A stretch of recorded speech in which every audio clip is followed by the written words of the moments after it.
This is Manny Bermudez, and this is my Diamond Hour. Oh God, what's going on? Where am I going? Dad? Yes, my son. I am Deuce, the deer god. I'm so confused. Who am I? Derek. Your true name is Darkules. Darkules. Darkules. Wait, what? Yes. You are Darkules, the god of the forest.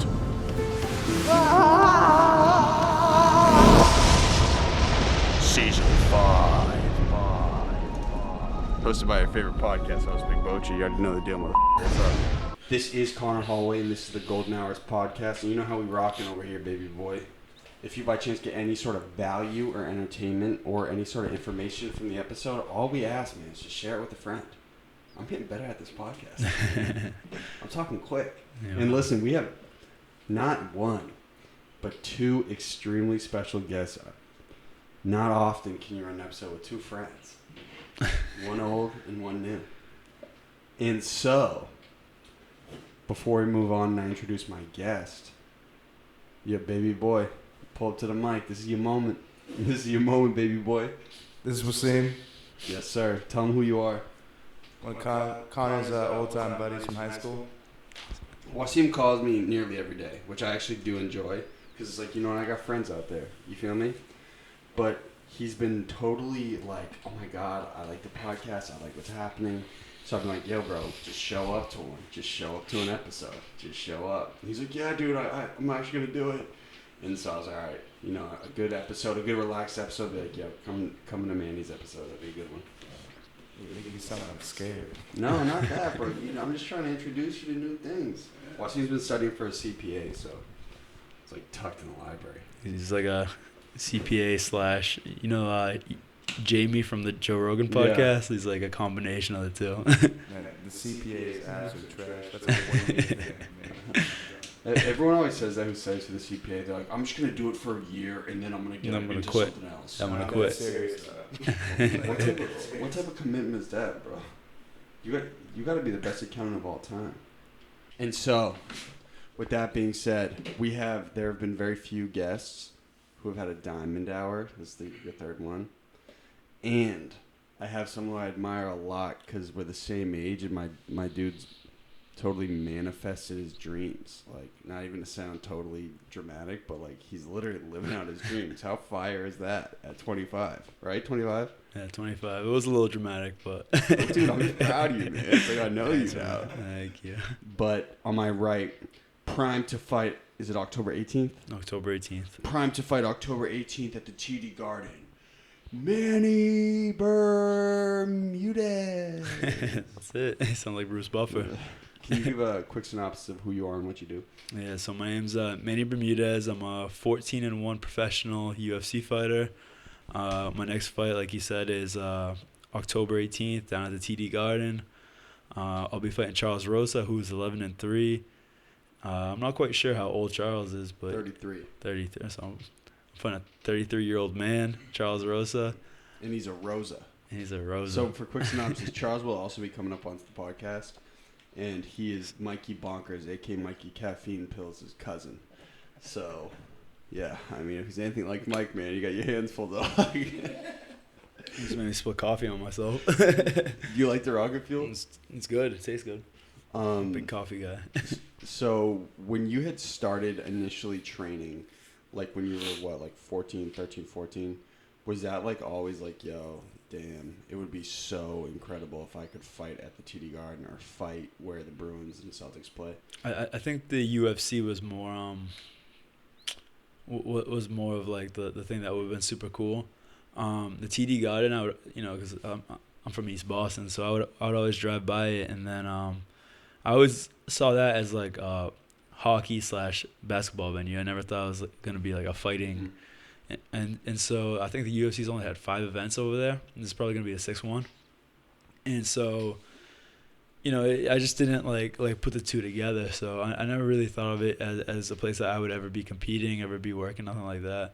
So then being able to have this chance to go over there and then, fight in front of all my friends, all my family, I think it's going to be pretty sick. Well, yeah.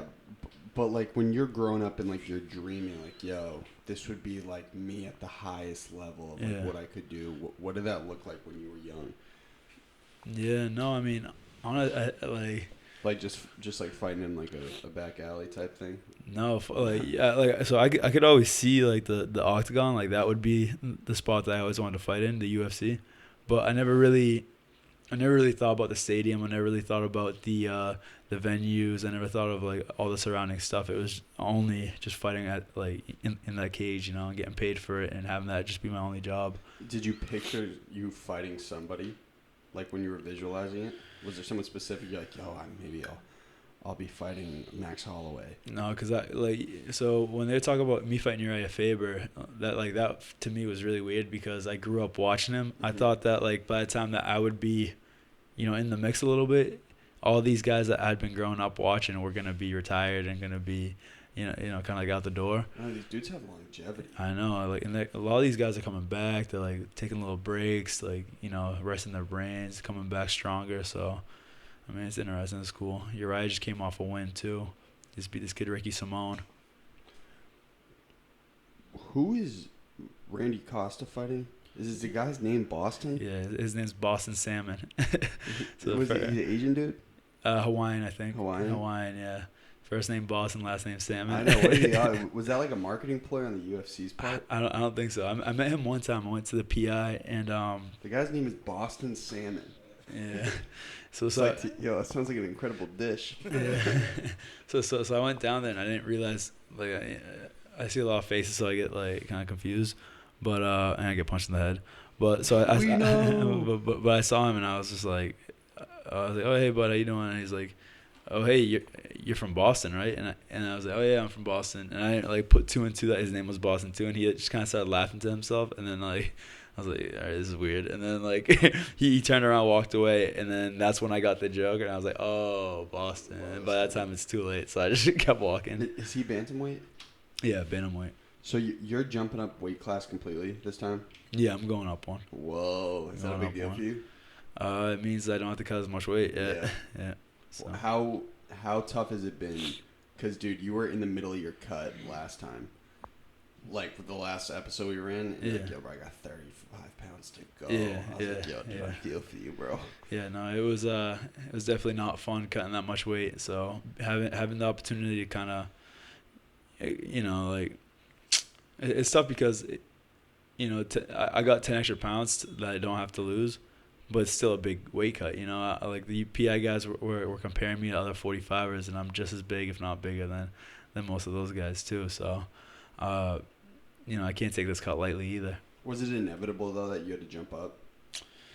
I don't know. We're still trying to see if I'm gonna stay at this weight class, if I'm gonna end up coming back down. Because the thing is that it requires a whole lifestyle change, you know. So it's just like getting acclimated to that first before we start like committing to it, because then, you know, like if I mess up again and miss weight again, then it's like, all right, come on, like what are you doing? What do you mean it's a lifestyle change? Like I can't like for me to be able to eat how I want and all that stuff, like I wouldn't be able to do that. At 145? 35. Yeah, but so you have a little more room with your diet now. Yeah.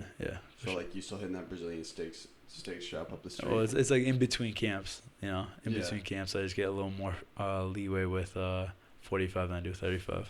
Where are you at with the cut right now? I still got some weight. Well, dude, when I had seen you fight in the last fight, mind you, from the last podcast to when you were on ESPN. Oh, yo, love your wrist, bro. Looking big, sexy. Golden hour. Yes, sir, baby boy. There was bro, I saw your face on ESPN, and I was like, yo, this dude got so thin. Yeah, and that definitely was something I was feeling too, you know, because it was like I went through like 2 months of just cutting weight, and then mentally you're just like you're drained and you're done and you're over it and you don't want to be doing it. And you still have 15 pounds to cut the last day, you know? So it's ridiculous. Yeah. And it's like all he's eating every day is like a chicken breast and broccoli, right? Yeah, it was like very minimal. You hate thinking about it. Yeah, I do. I do. But it's part of the game. After the fight, what was your meal? Like, what did you stack up on? After the fight, did you go like ham? Well, where was it? It was in Anaheim, right? Yeah. Did you get in and out? Yeah, there was none near me, but I'd had In-N-Out in Vegas a bunch before. So Like, is it good? yeah, What's him? He's a pro eater, so. I like it more than Five Guys.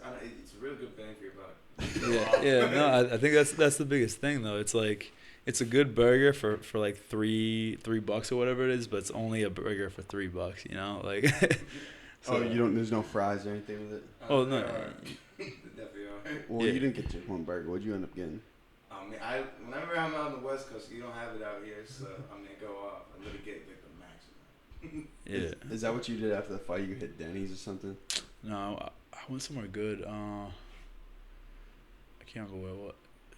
I went to this a couple of like Lebanese food places. Oh, Wasim's Wasim's Middle Eastern. Yeah, they do like I don't know, shawarma and stuff like that. Oh, I did a dumpling house too. Me and a couple teammates spent like so much money on dumplings. so does your body like totally explode after that? Like, so you got such a critical mass, and then as soon as you like break your strict eating habit, do you gain weight like that?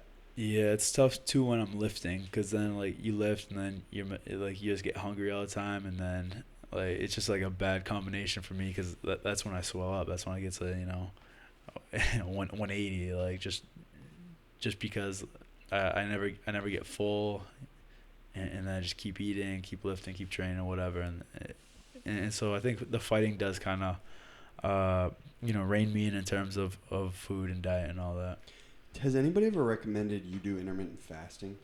Yeah, so the thing with intermittent fasting that I've been hearing is that it works great for somebody who isn't somebody who's already like limiting their so it would be like good for in between fights or whatever, but in terms of actual fight camp, like losing weight, like you need energy to fuel your body. So like if I train early in the morning, you need carbs. Yeah, you need some, or not even carbs, just like some sort of like fast energy. Like it could be like amino acids or whatever, just to get your body going. Oh, do you drink aminos? Yeah, I do. Did you get an amino sponsor? No, so the UFC just sent me a bunch the other day. So, so I'm all good. What supplement company do they use? What's it called? Also, this crew neck is fire. Yeah. You see this Wasim? Yeah. Shit's hard. I just had Reebok up on the show. Did you? Yeah, Reebok Boston. Tell them Hook it up. Tell them hook me up. My buddies just got those 50% off coupons over at the dry dock location. So they're doing 50 off at the dry dock. Yeah. Let's go.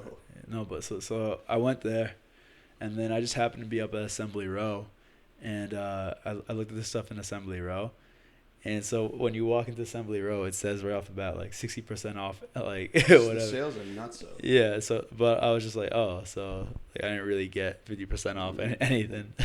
Literally. Yeah, Reebok runs wild deals at Assembly. Do you ever go to Assembly, Was? No. It's fire. It's really dope. Where's it at? It's like probably 3 minutes from here. Yeah, Assembly Row. It's not far at all. Get some good food over there. Oh yeah. Well, yeah. We had a chef who went. Have you ever been to the smoke shop? You know, barbecue spot. No. Oh yeah. That's the guy who owns it came up here too. That's cool. Dude had meaty calves. He did. He's like, imagine standing for 14 hours. Okay, so you're now we're 2 weeks out, or like week and a half out. Yeah. And how do you feel like energy level wise? I feel real good. I feel just way better than I did last time. I think last time, how many weeks out was I when I came on your podcast? Probably like 20 days maybe. Yeah, so I feel like I have more energy right now than I did. 20 days out. Is that because it's not as extreme of a cut? Yeah, yeah, for sure. I get to eat more. I get to, as long as I'm working out and all that stuff, I'm good. Does your sleep change during the camp? I sleep better. I sleep better for sure, just because I'm training more, and so like I'll put my head on the pillow and I'll just go unconscious and then wake up and just be ready to do it again. I sleep really good when I train. Well, like 6 hours, 7 hours? 7, 8, yeah. Oh, you catching 8 hours? Yeah. Are you exhausted when you go to bed? Yeah. Are you? Yeah, for sure. Like some days it's a little less, just because like if my buddy wants to lift at 7 in the morning, and then I'll wake up early for that, and I usually won't be able to get the 8 hours for there. That'll be more like 6 or 7. But if I get, if I stop training at like 8, and then the next day I don't have to be in until 10, then I get the full 8 hours of sleep. So I think Charles is like a little smaller than you. Yeah. How do you study film at this point? Like, are you just watching YouTube videos? Does their camp send you something? Do you send them something? Well, we have a Fight Pass, and then like ESPN Plus, we gotta pay for, but he hasn't had a fight on But he's ESPN had a fight Plus. in like 2 years. Yeah, in 2 years. So he's a little trickier to study for just because of that gap that he's had. You can change a lot in 2 years, and especially since he's been down at Coconut Creek down in ATT, which is a very good school. So I expect kind of a totally different Charles Rosa than what is in the video. What is his strength? I think he had mostly. He's a good grappler. He had most decision wins as of late. Yeah, he's a good grappler, but tricky stand up. He's got like kind of like that sideways karate-ish striking, but like I said, that could be completely different now because he's. I think I saw he was in some of this time. He was in Thailand and this and that and this. So. Well, he's a chef. Is he a chef? Yeah, he's a chef in Florida, and so it was like mad interesting to me. The guy's fighting is like and I don't want to misquote him because he's gonna come up here and like put me in a crippler crossface. But in a what? that's a WWE signature. Have you ever seen it? It was Chris Benoit's move, and so. Now I'm gonna sound crossface is like a wrestling move. A crippler crossface. It's just a crossface. Do you know who Chris Benoit was? He's the guy that he had the roid committed suicide, right? Yeah. And like I'm almost positive he used his finishing move on his fiance to kill her. Honestly. I know. Yeah. Okay.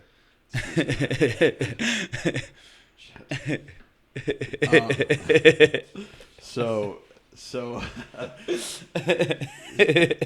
does your game change at all? Like that you don't know him? Are you gonna come through with like some of these like Jamaican flying kicks and like spin kicks? Jamaican flying kicks, yeah. That one, you just outed me. That was my plan to him with the Jamaican flying kick. But no, all you can really do is fine tune what you're good at, find the way to implement it on as many styles as you can, and then. Just have a wide enough knowledge of who he is, how his team trains, what he's probably going to do, and then in the fight, just do my best to adjust to it. And so how does your technique change now that you have 10 more pounds on you? It's the same stuff, except I could probably force more stuff on people. You're stronger. I feel stronger, yeah. Because from like an outsider's perspective, the difference between 135 pounds and 145 pounds doesn't really seem like that big of a deal. Oh, it's a big deal. I know in the UFC it's a big deal. Can you like elaborate on that? Yeah, no, I mean,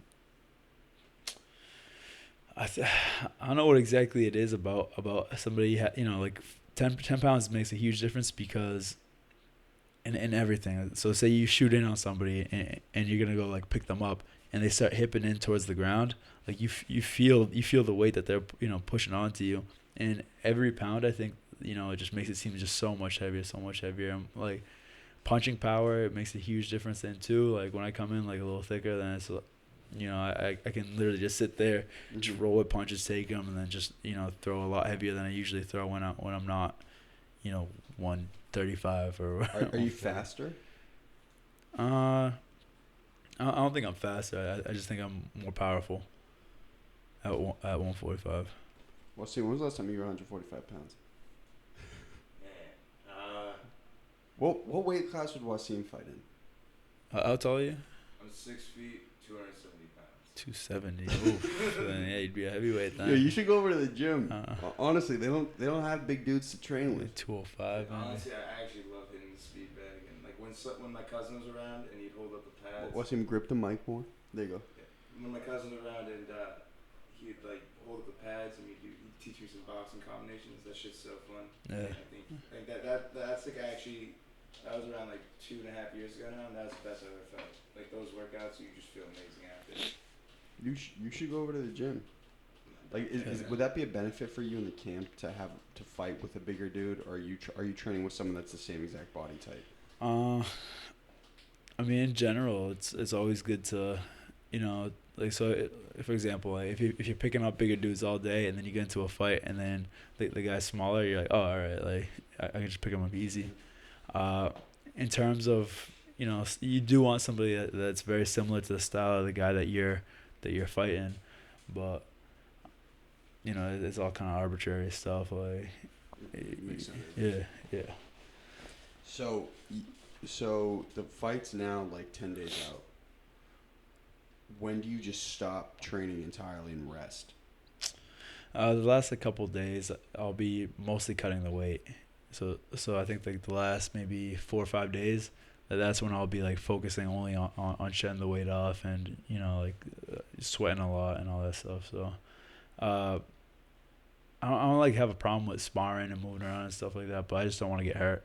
I feel you. Especially when you're like, you know, cutting weight and all that stuff, because you get a little weaker. Well, yeah. Does everyone else in the gym go easier on you because they know you? Yeah, for sure. It's kind of like not hitting Tom Brady in practice. Yeah, exactly. You don't want to, like, you know, ruin a paycheck for me. Yeah. So, for this fight, did you renegotiate a contract, or is it the same booster contract from last time? It was the same one as last time. Okay. Same one as last time. So I think this is the second fight of that contract. So after this, I'll have 2 more.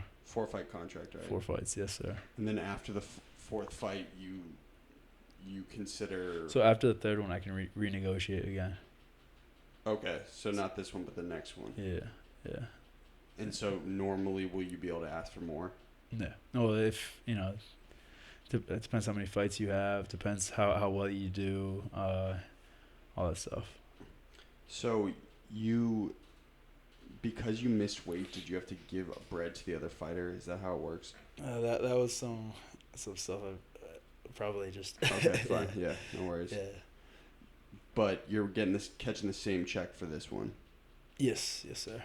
But haven't you worked on new sponsorships for yourself? Like, are you getting bread from that? Is that how it works? Yeah. I'm just so I've been trying to get a little bit better with the, you know, like the networking and the taking advantage of the situation I'm in. Hooked up with my guys, though, right? The influencer game. Yeah, for sure. The video was hilarious. Yeah. You did a video every day, Robbie. I'm not a great actor. You did great. It was like, yo, where you get lost in the booty. Well, no, the thing is, he like Aki, like he's so good at, like, his brain is content, dude. No, but he's also so good at like acting. Like he was trying to. So I think the thing was, like, the girl would walk by and then, like, our necks would, like, snap, and so, like, I did some stupid generic, like fall down. He started doing this, like he started, like, hyperventilating, and, like, his eyes started twitching, and he was, like, holding his face. I was like, how can you act that well? Well, dude, I sometimes think I'm nuts. Just kidding, every day. But that guy Aki's brain is on full speed all the time. Like, he has millions of ideas. Smart kid, yeah, for sure. Very creative. Was that fun for you, crossing over into that world? Yeah. No, it's fun. It's fun because it's so, like, different. It's so different than you know, like, the gym and fighting and all that. But, you know, a lot of it is very similar. Like, this guy Israel Adesanya fought last Saturday for, you know, against Robert Whittaker in Australia, and so he walked out and he did, like, this whole, like, choreographed dance routine, and then, like, you know, in the cage he's doing all sorts of little, like, I don't know, hand gestures and stuff like this that kind of like move into his brand. But and like, I don't know, for me growing up fighting, it was kind of never really like that, and it was never really about any of that stuff. But What do you mean, like showmanship? Yeah, showmanship for sure. But, you know, watching, like, Aki and seeing how he's like, okay, like, this would get a lot of views because it would apply to this kind of person, that kind of person, that kind of person, and then we can just like push it towards these people. I don't know. Like, with social media now, it's really interesting to see how they can go, like, hand in hand. What, that it's, like, very calculated? Yeah. It's calculated, and you know, like, a certain kind of, like, brain can just, like, tap into that and be like, all right, like, this is gonna work because of this, and you know, they're right. For me, I could be like, oh, like, this is gonna be a funny Facebook post, and then this is a funny meme, and then it's not. I know, it's interesting. Like, that's what I was talking with Robbie about. I was like, yo, bro, you should, for bread, like, just go to companies and consult for them, because like it's such a weapon to understand how to make like engaging content. Yeah. Because think, how many hours will you be on your phone today? 2, 3? I don't know, probably a lot. Exactly. Yeah. Imagine like understanding how to make content that everybody wants to watch. It's such a weapon. Well, and the thing is, it's so simple sometimes. Like the stuff you were saying was, you know, like things that you see that, or like most of his videos are things that happen to you like every day, but you wouldn't think to like just be like, okay, I'm gonna single this out and then make this into a video. And there was the video you made. Did they say they were tailoring it for TikTok or Instagram? TikTok, I believe. Yeah, they're heavy on the TikTok. Yeah. Did you get one yet? Yeah, I started doing it. Let's go, Manny. I just put up sparring clips. Let's go. So, yeah, You're getting heavy on the contest. My God. I'm trying real hard. After the last fight, has it been easier for you to like pick up on things to help build your business? Like, was there anything on the business end you learned from the last one into this one? Well, I was around a lot of those fighters that, you know, I was around like Diaz, I was around Romero, TC. Yeah, there's a bunch of crazy people out there. And just seeing how they kind of, they almost act different, you know, they act like Pettis walks around with his Gucci glasses and his like fancy ass flip. Yeah, right? Yeah, but then like I'll go talk to him and he, you know, super nice guy, like very cool, like he won't like ignore you just because he's Gucci'd out and you're not. And so like you said, it's his brand, so seeing how he could kind of like turn it on and off is pretty interesting. I always thought that if you portray yourself as that person better be who you are, you know. Yeah, because then you can't fake it. Yeah, but I think they figure to a line. They figure to a line, right? Some people want a persona though. Yeah, you know what I'm saying. I think that's become big in the past couple of years. I think With like McGregor. Connor, yeah, Connor really kind of boosted that up. Have you ever thought of like what a persona would look like for you if you were to build one up? I couldn't see you doing it, bro. Yeah, honestly, you couldn't. I couldn't see you doing it. Yeah, no, I don't think I'd be very good at it. I just want to be a good fighter. I want to be a great fighter. I just want to do the stuff that I like to do, and then not force anything. Exactly. I mean, ultimately, is that persona? Can we make that persona? Well, I think we could make Manny Hands a persona. Manny Hands. Like we should just do a YouTube series. You just like walking like down popular areas of Boston and just getting people in chokeholds. Yeah, that sounds like a court case. Like, yo, bro, you wanna fight a UFC fighter for free, bro? Just sign this non-disclosure, dog. All right, cool. Just non-disclosure. So right now, on like a mental tip, like obviously we're here doing an interview, but like when you were driving here, what were you thinking of? Like, are you all thinking about the fight? Are you not thinking about the fight? I was thinking how much I hated the traffic. Yeah, I'm sure. That's Somerville traffic. I don't know. It's kind of regular for me now. It's not like, you know, like right before you go to work, you don't, you know, stress out about work or anything. You think about everything else but work. Yeah, but you're in an interesting situation though, because like your big moment happens. I mean, this is coming like only 8 weeks after the last one, right? Or 6 weeks. But your big moment happens only a couple times a year. Yeah, no, but I mean, it's the same thing I do every day though. You know, it's just on a bigger stage. You feel more polished now? Like, do you feel like you're like stepping into your role more as like a professional UFC fighter? Yeah, no, I definitely feel comfortable when I walk out. I don't really get, you know, like the first fight I got like pretty locked up. Last fight I don't think I performed as well as I could, but I don't think I was like nervous. I don't think it was because I froze up. Can I be honest? I thought you won. Yeah, but I mean, I just don't like win in a way that's controversial. I'd rather just, you know, like either win or not. Yeah. So like when he's like if he squeezes a win by and he's excited about it, like it's kind of like not. It's not my like the only thing that dominate. Yeah, the only thing that kind of affects me there is like the paycheck. I'd rather, you know, get paid obviously, Mm-hmm. but no, like in terms of me feeling satisfied internally, I think if it's a close fight and then I lose or I win, I'm not gonna be happy with it either way.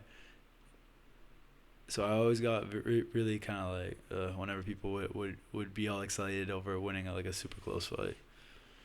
Yeah, but were you on a tip? You're like, yo, I'm undefeated, so like I don't want to have a blemish on my record. Do you really think about that or no? I mean, it's inevitable, you know. If you want to get to a point where I want to get to in the sport, like you're gonna have wins, you're gonna have losses. It's not you're gonna stay undefeated forever, you know. How important did you think being undefeated was to keep getting contracted fights? It's that you know, it's the popularity thing. It's the it's like a marketing tool for the UFC. For me personally, like it's, you know, it's money versus you know, like the actual character of the sport. For me, it didn't really matter to me personally. For me, it matters in terms of like making more money or getting better fights or being marketed more. You know, there's always gonna be somebody better than you. There's always gonna be somebody that could beat you, if not at fighting as a whole in a certain aspect of it. You know, so there's gonna be somebody bigger, faster, better. Do you want a rematch versus that dude? I mean, I feel like I'm good enough to beat him. You know, I don't think I don't really want a rematch. I don't like. No. Well, for me, like in my head, I know I feel like I could have beat him, and I feel like I could have beaten him handedly if I came in, you know, like the right way. But I also don't want to be that guy that's like, oh, like give me a rematch. Like I haven't done anything and still just like begging for rematches. Like the fight happened. I know how it went. I know how it could have gone. I know that it could have ended worse. Could have ended better.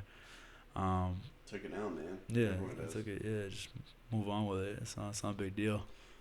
What was your mood like after the loss, and then like what was your mood like when you got the call? Like, yo, shit, I'm about to fight at UFC Boston. Yeah, no. After I lost, I mean, I wasn't happy I lost, you know, but like I said, like it happened. So I was like, all right, we're gonna go get food. I'm gonna go hang out for a bit.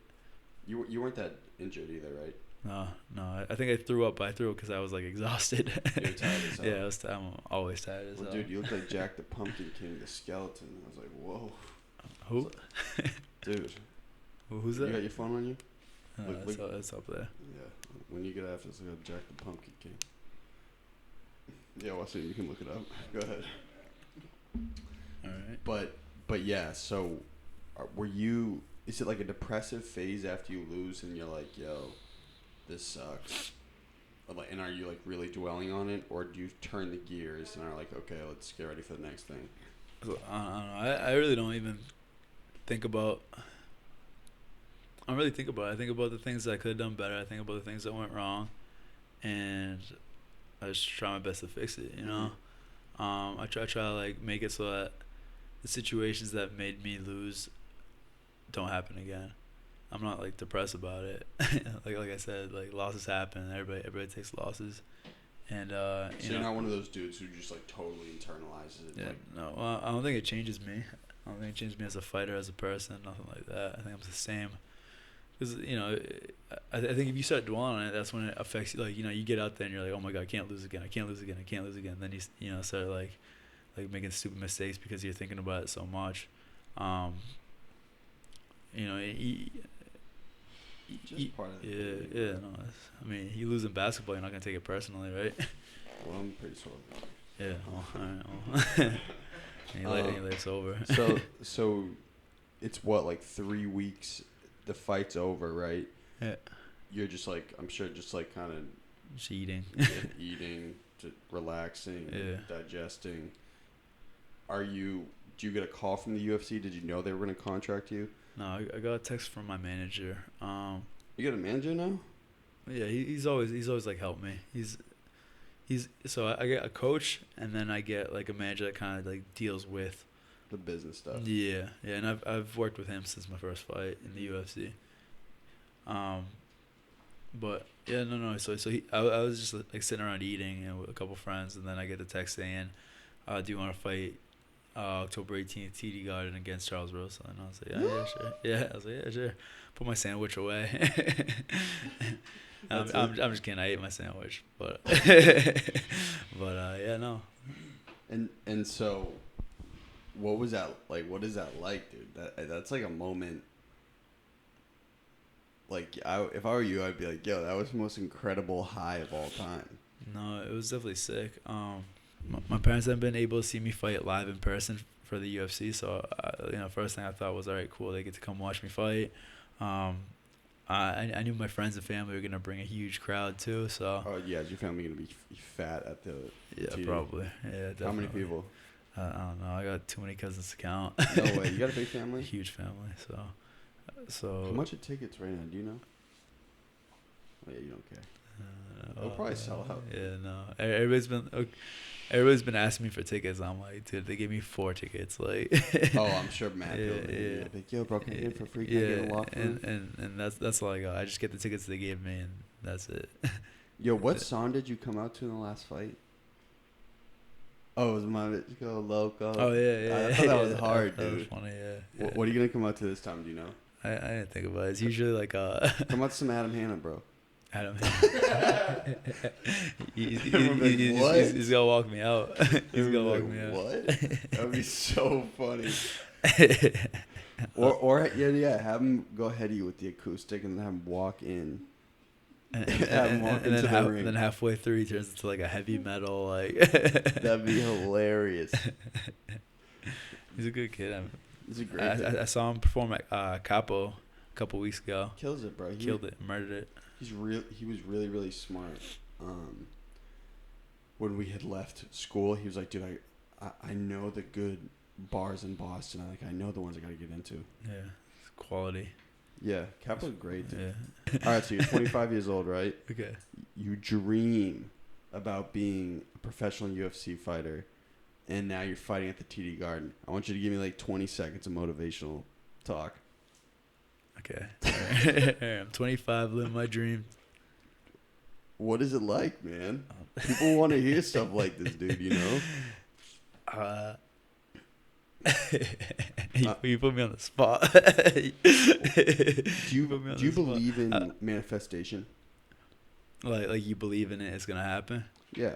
Well, yeah. I mean, I think that that helps you with staying in it. I think I told you last one of the couple times I came before. Like the reason I'm where I am in the sport is just because I didn't quit. So I think it's I've seen plenty of people that were better than me, stronger than me, faster than me. Picked it up quicker than me, and the reason that they're not where I am and I am where I am is just because I kept training, I kept coming every day, I kept trying to figure out the problems in my head by myself, like with my coaches. I used all the resources that were given to me, with my gym, South Shore Sport Fighting, and it's just commitment. Like you either want it and then you're gonna get it just because you want it so bad, or you're just gonna like let it move on and waste an opportunity just because you can't focus on that one thing that you wanna like achieve in. Have you always been disciplined? How did you develop it? I think this because I started when I was 13, so just ingrained in you. Yeah. So I think that I picked it up because I liked it so much, I would come back, like I would go to school, and then at school I would just be like, I don't want to be here. Like this isn't what I want to do. Working at someone else's test. Yeah. I'd be like, okay, I don't know math. I don't understand any of this accounting stuff. But then like I would like get out of school and then come to the gym, and then it's like, oh, my friends are here. Like we're fighting each other. This is fun. This is physical. This is it's entertaining. It's what I wanted to do. So. That's what kept me, consistently going. It kept me training. Kept me. In fact, you loved it. Getting better, yeah, for sure. I thought that was pretty good. Yeah. Young Tony Robbins with the young Tony Robbins. That was great. Yeah. Well, you wanted me to start from scratch, and I was like, all right. What do I say? Here's another possible content question. So, UFC doesn't really have an ageism to it anymore. You know what I'm saying? Like, you don't necessarily have to start when you're 18. Do you think there's promise for people who are starting in their 20s, fighting in their 20s? Can they still develop a professional career? Yeah. So the thing is that a lot of these younger kids are developing habits, you know? So whether they're good habits or bad habits, growing up doing it, you're going to have a different, you know, like a different reaction to the things that happen. I do think there's promise for kids in their 20s, you know, like if you're a good athlete, if you've wrestled before, if you've had, you know, any form of experience, it shouldn't be too hard for you to acclimate it, and you know, as long as you like busting your ass, trying all the time. Like I've seen guys train for 2 years and become, you know, pretty good fighters. But you have to keep on training. You have to keep on like getting better if you want to achieve that. I don't think there's like a necessarily like a blueprint. There isn't a blueprint for the kind of fighter that, you know, is gonna last forever. There isn't an ideal fighter like maybe John Jones, but like John Jones is, you know, like he's super long wingspan. Yeah, super long wingspan. Can strike, can wrestle, can, you know. Grew up with 2 NFL brothers. Yeah, so I mean, if you're 20 and you get those genetics, then you're probably going somewhere, you know. Well, dude, Greg Hardy's fighting on your card. Yeah. Which is wild. Yeah. You gotta get out of here. No. Well, dude, you know, Greg Hardy was a DN for the Cowboys. Dude, he's a monster. He's fighting on this card. He's a big boy. He's a big boy. I watched him fight in Brooklyn. Scary dude. Yeah. Oh yeah. He's a big guy. And so I think he was like having like a little bit of a tough time with the guy he was fighting. Like I watched a couple of his fights. I could be mixing up the fights, but yeah, I see him have trouble a couple times, and then he'll just like land that rear hand of his and like just put people out, put people to sleep. But you know, it's the genetics, I think. Been seeing a lot of that though. A lot of like ex-pro athletes transitioning into the UFC, or at least trying. Yeah. It's a much newer sport, you know, and I feel like the especially like heavyweights and stuff like that, it's not as deep as like how many people want to be NFL players, how many people want to be, you know, basketball players. Like it's just a little tougher to get into that if you haven't started super young. How important is it for you, obviously, like this is so far out, but how important is it for you to start developing like more youth fighting in Massachusetts? I think make sure kids have access to it. Yeah, no, I think Mass in the Northeast has, you know, a lot of like good schools. I think that there's also a lot of like untapped potential. I think there's like it's not like a sport that's like, because we go California, with my years, like everybody's always like, oh, you train, oh, you fight, oh, you this, oh, you that, and here like people, you know, they're very like noticeable years, but it's not nearly as much here. But I just think it's because the sport isn't as like popular here, so commercially. Yeah. I don't know if it's it's something because like there's enough schools and people don't do it. If people just aren't interested here, I'm not sure what it is, but well, I think one thing is like the most popular youth sport in Mass is soccer, just because definitely is it youth soccer, just because every town offers it. Yeah. Like, so, did you grow up in Eastie or Abington? So I was in Eastie till I was 11, and then Abington. But both those towns offered youth soccer, right? I didn't play it in Eastie. I played it in Abington, so that's when I started. But I'm sure Eastie did have a program though. I could see you being nasty striker. Yeah, I was pretty good at soccer actually. If you were to quit UFC totally, what do you think you'd be nice at? Food Yelp reviews. You guys should start a tag team. Have Wasim test, and you do all the writing. I saw disappointment in your face when I said that. I meant a sport. Would you want to start like a totally separate business from UFC, from MMA? I do want to open a gym one day, but I also do like other stuff too. I know, but like, is there anything that piques your interest right now that you're like, yo, I could see myself like maybe dabbling in that or trying that? Like sports or anything. I think I would be a good bartender. High hopes over High here hopes, for me. high hopes. Well, yeah, you a good bartender for sure. Does the restaurant industry? Well, one thing that's gonna happen is this: what we talked about last time, dude. Is like you're gonna be like 50 and like you're gonna like try out other stuff, and then you're gonna become like a psycho competitor in that stuff too. Yeah. I think it's when I find it, it'll just it'll just click. Yeah, I'm not. How is that? You like the rocket fuel? That's real good. Yeah, it's definitely rocket fuel. Hey, Was, you having fun? Yeah. All right, I want to hear your question. Obviously, when you get to a professional level, you have to start analyzing your opponent's tendencies across every sport, whether that's like basketball, baseball. Pitches coming. The James Harden step backs coming. So how do you, like in a fight, or in a fight where you're getting hit, how do you maintain that level of focus of that balance of being instinctive and doing what you know versus actually understanding, okay, I think based off what I'm seeing right now, this is going to come. This camera's going to come or something. Does that make sense? Yeah. Good So question.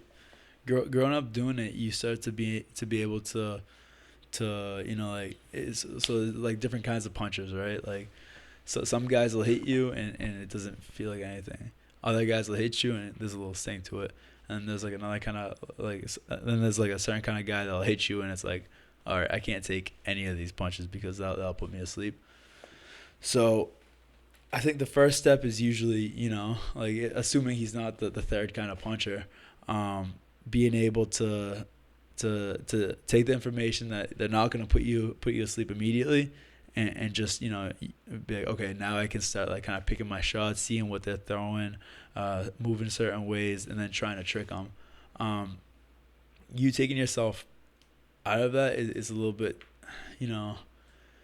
it's difficult. It's actually, it's not as difficult as you think it is because you grow up doing it, and so under the lights it does make it harder, but it's still the same thing, like if you it's like, imagine like dancers, like choreographed dancers, like they have that whole routine like you just mapped out, but it's going to be just a little tougher when the camera is on you, but they're still going to be able to do it because it's second nature to them. Did that answer your question? Yeah. Good work. For sure. Okay, listen.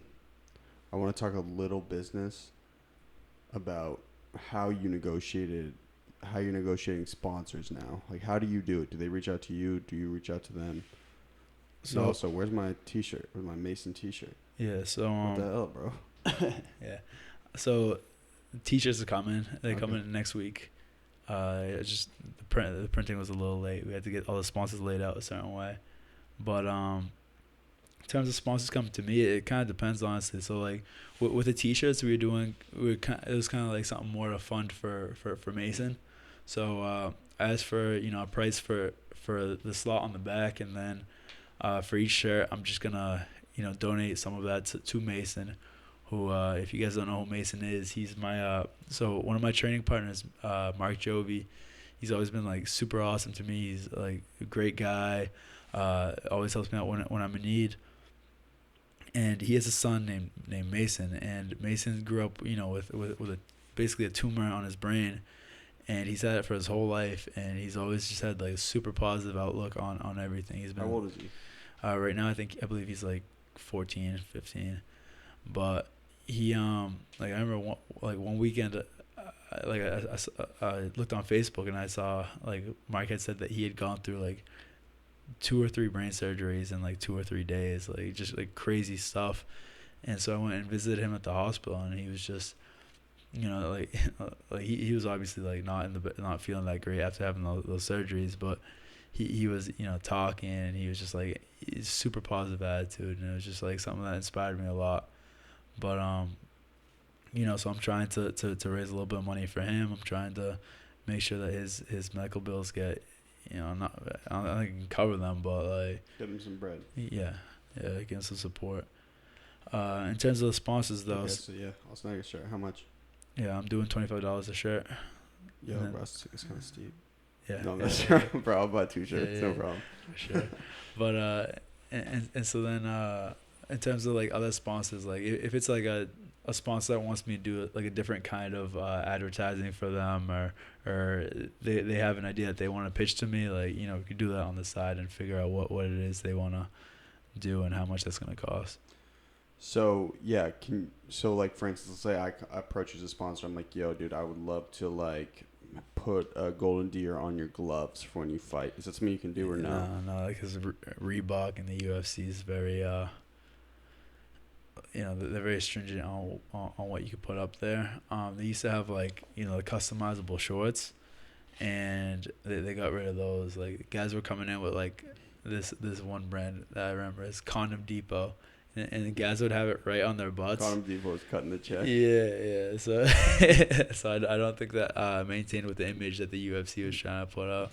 They're looking like NASCAR cars. Yeah, With all the exactly. brands and stuff. I thought they were kind of cool. Like you get all your sponsors on your shorts and stuff. But. Dude, I love how NASCAR does that. How the cars are all tricked out. Like there's an Affleck car, and then there's like an M&M's car. Yeah. I always like that with their shorts, but That's I ridiculous. guess in a different life. All right, hey, I want you to give a quick plug and quick promo for the fight, and then we'll get you new shirt. New shirts, nice. How much for those? $100. $100. That's a little steep. It's all right, bro. It's a little steep. Yeah, no. So I'll be fighting Friday, October 18th down at the TD Garden for the UFC Boston. The main event's Chris Weidman versus Dominic Reyes, and we have a bunch of local talent on that fight. Joe Lozon's fighting. Joe Lozon's fighting on there. Calvin Calvin got moved actually, but Cal Bokniak, Randy Costa, myself, Charles Rosa's local. Yeah. Charles, I'm unbiased, bro. Don't kill me when you come up. But actually no, so I was doing an interview the other day, and the guy had just finished an interview with Charles and said that he was saying some nice stuff. So we'll talk nice stuff about Charles. I'm hoping to try out some of his cooking. Oh, that's a shot, Charles. Let's go. But so then and so in terms of my team, South Shore Sport Fighting, Rugged RX Fitness, and Cage Sentence have always been helping me out every fight camp I've had for the UFC, and even before that they've been looking out for me. So shout out to them. And yeah, shout out to you, Doug. Shout out to you. You're a great guy. Golden Deer Productions. Let's do 100 podcasts. 100? Well, yeah, I want to do it for every fight, bro. I think it'd be cool to document. Yeah, I'm down. Let's go. Let's do that. So listen, with that being said, Wasim, you have fun today? I did. Thank you for your help. No problem. There was a little bit of a hiss on the mics, but I'm gonna have them EQ it in post. But listen, this is how we start in the episode. If you don't know by this point, Manny Hands, me and you got an issue, dude. You got the table you signing, or what happened to that table? We got a new table. You got a new one? What happened to the old one? I honestly do not know where it is. It's kind of a crisis, dude. I brought it here. It disappeared. I'm looking for it. Dude, that table's a big deal. It's like 115 signatures on that thing. Uh-oh. Yeah. Well, we got a new one. Nonetheless, I can't wait to I want to start training again. Yeah. So right after this fight, hit me up. This is Manny Bermudez, and that was my Diamond Hour.